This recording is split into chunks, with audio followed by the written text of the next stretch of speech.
Hello students, आज का जो टॉपिक हम लोग ले रहे हैं वो है क्लास 12th में 3 डायमेंशनल ज्योमेट्री के अंदर एक टॉपिक जिसके अंदर हम किसी पॉइंट से किसी लाइन के ऊपर अगर कोई परपेंडिकुलर ड्रॉ करें तो उस परपेंडिकुलर की जो लेंथ होगी वो फाइंड आउट करेंगे। जो परपेंडिकुलर हम ड्रॉ करेंगे जिस लाइन के ऊपर वहां पे उसका जो फुट के कोऑर्डिनेट होंगे वो फाइंड आउट करेंगे और उसकी इमेज क्या बनेगी ये भी फाइंड आउट करेंगे। तो एक ही क्वेश्चन के अंदर 3 तरीके के क्वेश्चन कवर होंगे इसके अंदर, जिसके अंदर सबसे मेन इंपॉर्टेंट टॉपिक जो है वो है फुट ऑफ परपेंडिकुलर। तो क्वेश्चन है हमारे पास कि find the coordinate of foot of perpendicular from point two the line, also find the distance from the line and image of the point on the line. तो चलिए इसका solution start करते हैं। सबसे पहले मैं आपको डायग्राम में समझा दूं कि हमें करना क्या है। हमारे पास एक पॉइंट है, उस पॉइंट के कोऑर्डिनेट है हमारे पास 2, 4 और -1 और एक लाइन हमारे पास है। लाइन की इक्वेशन हमारे पास है x + 5/1 equal two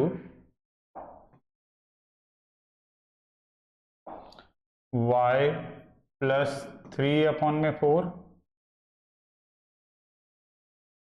equal to z - 6/-9। इस पॉइंट से अगर हम एक परपेंडिकुलर इस लाइन के ऊपर ड्रॉ करें परपेंडिकुलर, तो इसका जो फुट होगा, इसके कोऑर्डिनेट सपोज फाइंड आउट करने में सपोज कर लेते हैं इसके कोऑर्डिनेट जैसे x है, y है और z है। एक तो x, y, z की वैल्यू हमें फाइंड आउट करनी है। इसके अलावा इस पॉइंट से इस फुट तक की जो डिस्टेंस होगी, मतलब लेंथ ऑफ परपेंडिकुलर जो है वो भी हमें फाइंड आउट करना है। सपोज कि पॉइंट के कोऑर्डिनेट a हैं और जो फुट आ रहा है इसके जो पॉइंट है इसको हम पीछे रिप्रेजेंट कर रहे हैं और इसकी एक इमेज हमारे पास बनेगी यहाँ पर। तो उस इमेज के कोऑर्डिनेट क्या होंगे, वो इमेज के कोऑर्डिनेट भी हमें फाइंड आउट करने। सपोज करते हैं इमेज जो है वो b है जिसके कोऑर्डिनेट हैं a, b और c। ये तीनों चीजें हमें इसमें फाइंड आउट करनी है। तो सबसे पहले लेट कर लेते हैं कि coordinate of foot of perpendicular b x, y, z।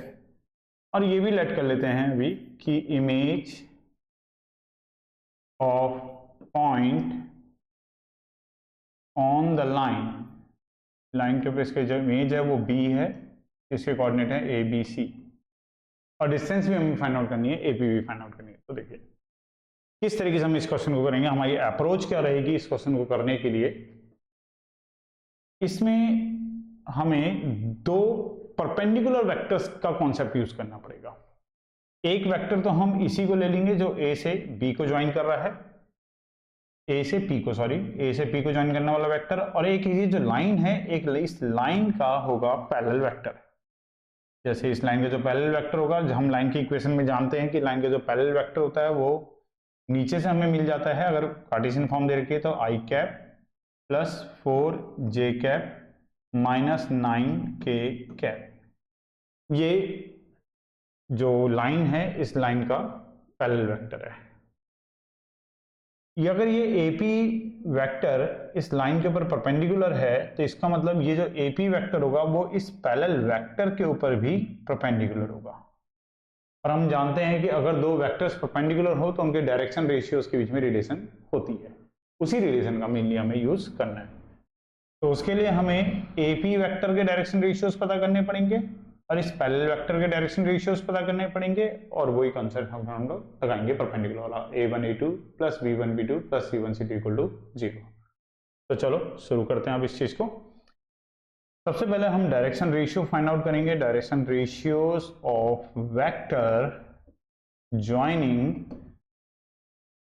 Point हमारे पास है 2, 4, -1 एंड जो फुट है, फुट के कोऑर्डिनेट हैं x, y और z।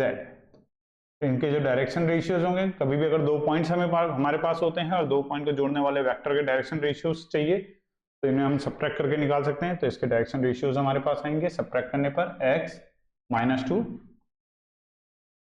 दूसरा आएगा y -4 और तीसरा आएगा z, ये y -4 है, और तीसरा आएगा z में से माइनस करेंगे -1 को तो z+1। इसके अलावा जो ये पैरेलल वेक्टर है i cap + 4j cap -9k cap, इसके जो डायरेक्शन रेशियोज हैं, direction ratios of vector parallel to line, जो लाइन का पैरेलल वेक्टर है उसके जो डायरेक्शन रेशियोज होंगे वो होंगे हमारे पास 1, 4 और -9। और ये दोनों ही वेक्टर अगर एक दूसरे पे परपेंडिकुलर हैं, both vectors are perpendicular to each other. तो अगर ये एक दूसरे पे परपेंडिकुलर हैं तो परपेंडिकुलर की, दो वेक्टर में परपेंडिकुलर की जो कंडीशन होती है वो होती है a1 a2 plus b1 b2 plus c1 c2 और इक्वल टू 0। तो इस तरीके से a1 a2 में हमारे पास पहले वाले के डायरेक्शन रेशियो आएंगे जो कि है x -2, और a2 की जो वैल्यू होगी वो होगी 1, b1 में आ जाएगा y -4 और b2 की जो वैल्यू हो जाएगी 4, c1 में आ जाएगा z+1 और c2 की जो वैल्यू हो जाएगी वो होगी -9 इक्वल टू 0। यहां अगर हम मल्टीप्लाई करें तो x -2 plus 4y -16 plus minus आएगा -9z -9 इक्वल टू 0।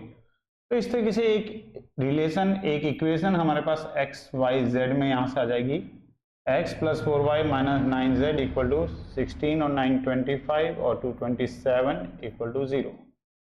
इसे फिलहाल हम एक इक्वेशन 1 बना के छोड़ देते हैं। अब हमें यहाँ पर x y z की वैल्यू फाइंड आउट करनी पड़ेगी। x y z एक्चुअली होगा क्या, इस लाइन के ऊपर का जो पॉइंट है इसको हम एक जनरल फॉर्म में फाइंड आउट करेंगे। तो जनरल फॉर्म में कैसे फाइंड आउट करेंगे, लाइन की इक्वेशन से हम लाइन के ऊपर एक जनरल पॉइंट ऑब्टेन कर सकते हैं। तो लाइन की इक्वेशन हमारे पास है x + 5 अपॉन में 1 equal to y + 3 upon 4 equal to z -6 upon -9। और अगर जनरल पॉइंट लेना है तो इसके इक्वल टू में लैम्डा ले लेते हैं। अब यहां से एक एक करके हम x y z की वैल्यू निकाल लेंगे लैम्डा की फॉर्म में। x + 5 upon 1 equal to lambda, दूसरा हो जाएगा y + 3 अपॉन में 4 इक्वल टू लैम्डा, और तीसरा हो जाएगा z -6 अपॉन में -9। यहां से अगर हम x की वैल्यू लें तो 1 इधर क्रॉस मल्टीप्लाई होगा लैम्डा और 5 उधर जाके सब्ट्रैक्ट होगा -5। यहां से अगर हम y की वैल्यू निकालें 4 क्रॉस मल्टीप्लाई होगा 4 लैम्डा, 3 उधर जाके प्लस होगा तो माइनस हो जाएगा -3, और इसके भी इक्वल टू में अगर लैम्डा लें तो z -6 इक्वल टू -9 लैम्डा, और 6 उधर जाके प्लस हो जाएगा तो -9 लैम्डा प्लस में 6। और ये जो x y z की वैल्यू होगी, इस x y z की वैल्यू को हम पुट कर देंगे इक्वेशन नंबर फर्स्ट में, तो वहां से हमें लैम्डा की वैल्यू ऑब्टेन हो जाएगी। तो put values of x y z in equation 1। तो इक्वेशन 1 में अगर हम डालें x की वैल्यू तो लैम्डा -5 प्लस 4, y की वैल्यू डालेंगे तो 4 लैम्डा -3 -9, z की वैल्यू डालें तो -9 लैम्डा प्लस 6 -27 और इक्वल टू 0। तो lambda -5 plus 16 lambda -12 plus 81 lambda -54 और -27 इक्वल टू 0। तो यहाँ से सॉल्व करने पे 81 लैम्डा और 16 लैम्डा अगर आपस में ऐड होते हैं तो ये बनेगा हमारे पास 6 और 1 7 8 97, और एक लैम्डा और तो 98 लैम्डा, और नंबर्स को आपस में सॉल्व करें तो 27 और 54 ऐड होगा तो 81, 81 और 12 को ऐड कर देंगे तो हमारे पास हो जाएगा 93 और 5 ऐड हो जाएगा तो 98 इक्वल टू 0। तो 98 लैम्डा इक्वल टू 98 और यहाँ से लैम्डा की वैल्यू हमें मिल जाएगी 1। यही मेन वैल्यू हमारे पास लैम्डा मिल जाएगी। अब हमारे क्वेश्चन में हमें इजीली एक्स वाई जेड की वैल्यू मिल जाएगी और वो जो एक्स वाई जेड होगा वही हमारा फुट के कोऑर्डिनेट बनेंगे। अब लैम्डा की वैल्यू से अगर हम एक्स की वैल्यू निकालें तो एक्स की जो वैल्यू आएगी लैम्डा की वैल्यू पुट करते हैं तो 1 माइनस 5, वाई की जो वैल्यू आएगी 4 मल्टीप्लाई 1 माइनस 3, जेड की जो वैल्यू आ जाएगी माइनस 9 इंटू 1 प्लस 6।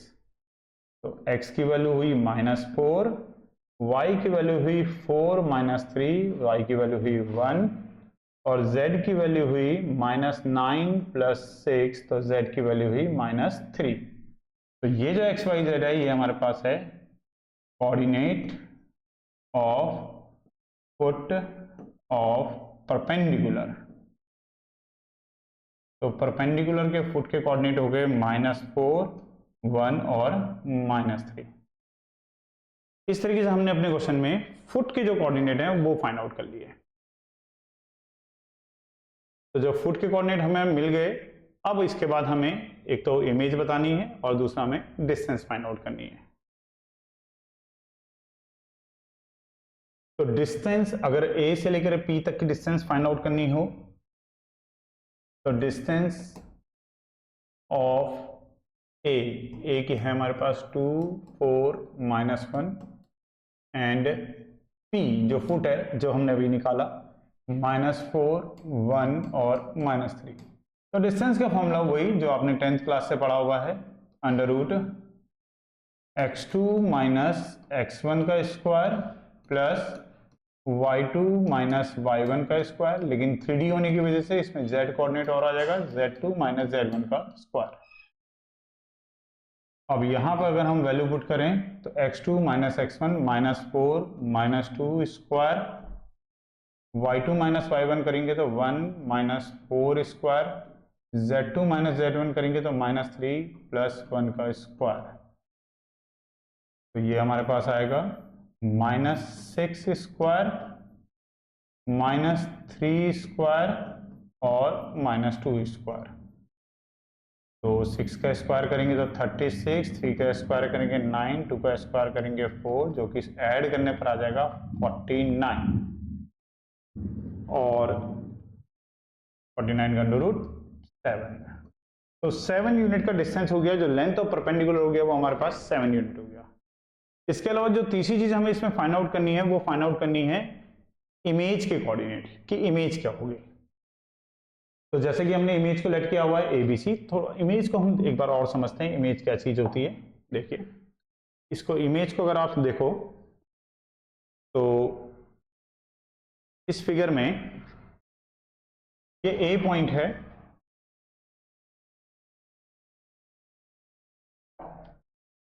और इसकी इमेज B पे बन रही है। प्लेन मिरर का एक कॉन्सेप्ट होता है कि मिरर से जितना दूर कोई ऑब्जेक्ट होता है, इमेज की डिस्टेंस भी मिरर से उतनी ही होती है जितनी ऑब्जेक्ट की डिस्टेंस होती है।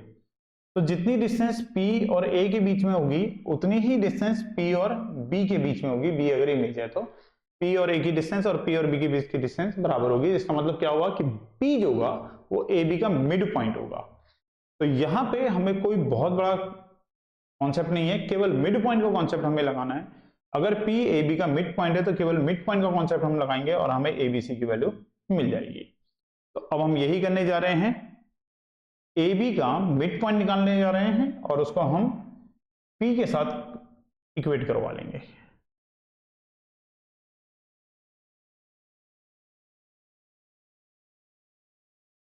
तो इधर कर देता हूं मैं।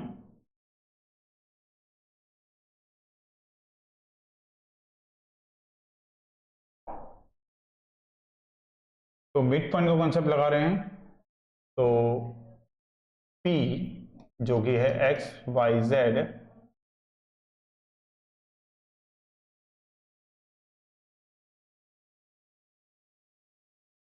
वो मिड पॉइंट होगा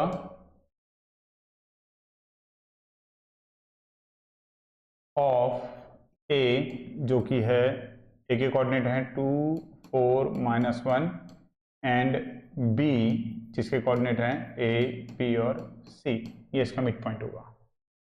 तो मिड पॉइंट का कॉन्सेप्ट, अगर ए बी का मिड पॉइंट है तो मिड पॉइंट के अकॉर्डिंग a + 2/2 जो होगा वो इक्वल होगा x के, b + y/2 जो होगा b + y/2 जो होगा वो इक्वल टू होगा,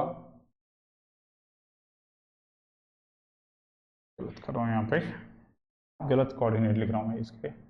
एक्चुअली हम ए बी का मिड पॉइंट निकाल रहे हैं तो हम लिखेंगे b + 4/2 वो इक्वल होगा y के, और जो तीसरा वाला है वो है c -1/2 वो इक्वल होगा z के। तो अब एक एक करके x y z की वैल्यू यहाँ पुट कर देते हैं। x y z की वैल्यू जो हमने अभी प्रिंट करी थी p के कोऑर्डिनेट में हमारे पास थी x y z की वैल्यू -4 1 और -3, ये x y z की वैल्यू है। तो a + 2/2 जो होगा वो इक्वल होगा -4, यहाँ से सॉल्व करेंगे तो a + 2 = 4 2 जा -8 और a की वैल्यू आ जाएगी -8 -2, तो a की वैल्यू होगी -10। इसी तरीके से b के लिए अगर हम करें तो b + 4/2 इक्वल टू y की जो वैल्यू आई थी वो 1 आई थी, तो b + 4 = 2 और b की वैल्यू आएगी 2 - 4, तो b के कोऑर्डिनेट हो जाएंगे -2। और इस तरीके से c के लिए करें तो c -1/2 और जो z की वैल्यू थी वो थी -3, फिर क्रॉस मल्टीप्लाई करेंगे तो -6 और c इक्वल हो जाएगा -6 + 1, तो c की वैल्यू हो जाएगी -5। तो ये जो ए बी सी आ रहे हैं ये हमारे इमेज के कोऑर्डिनेट हैं। तो इस तरीके से इमेज जो बनती है पॉइंट की वो हो जाएगी -10 -2 और -5। तो एक ही क्वेश्चन के अंदर हमारे 3 तरीके के क्वेश्चन कवर हुए हैं, एक तो फुट ऑफ परपेंडिकुलर, दूसरा लेंथ ऑफ परपेंडिकुलर और तीसरा image of the point on the line.